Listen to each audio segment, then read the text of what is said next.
Hello students, Dr. K here. I am not with you today. I'm taking care of some personal matters. So I thought I would make this quick video so that you know exactly what to do with the substitute teacher. It's really, really important. We're still covering angles.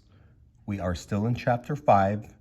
The test for chapter 5 is on this coming Friday, the end of chapter test. That's going to be huge. That's going to affect your grade. It's a major assessment.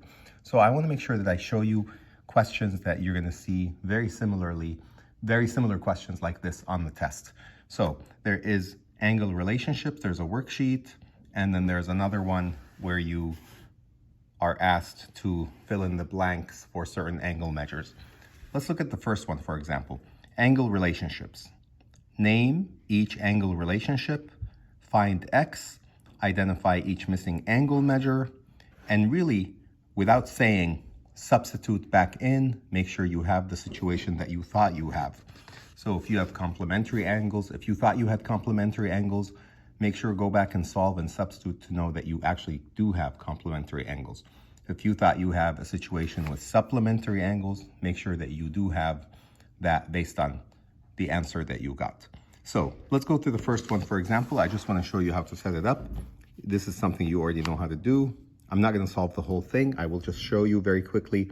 You see a diagram. You are given information, key information. You are given the measure of some angles. You are given an expression for some other angles. And you are told to solve for the unknown. In this case, the unknown variable is x. So you have to set up an algebraic equation that will guide you through solving this.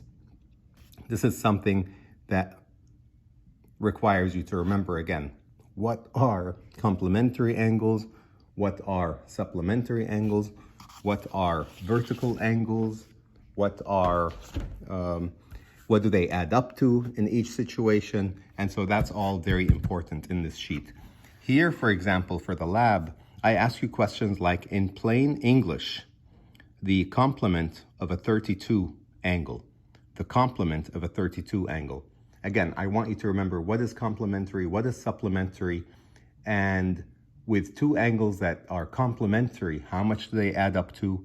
Two angles that are supplementary, how much do they add up to? Two angles that are complementary, how one complements the other by getting it to add to a certain number.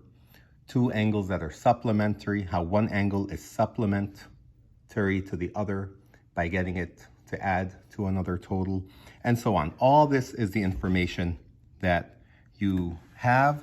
We will go over it again when I come back on Wednesday, but I want to make sure that you do the utmost, highest work effort, the best behavior. I want to make sure that when I hear back from the substitute teacher that I hear nothing but positives, both academically and from behavior and from attitude point of view. Have a great day. Proud of you.